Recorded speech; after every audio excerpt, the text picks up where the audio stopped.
Hi everyone, today we will talk about how to fix or how to solve Facebook login failed. To know how to fix or how to solve Facebook login failed, you should just go to settings like this. We will click. After that, in this page you will go to apps, default apps, app settings.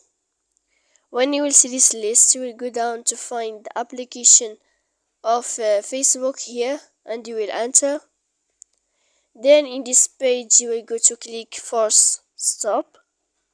When you will end this, you will enter to storage.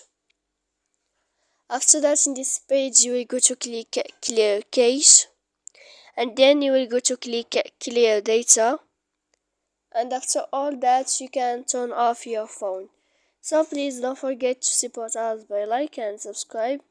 See you next time in another video.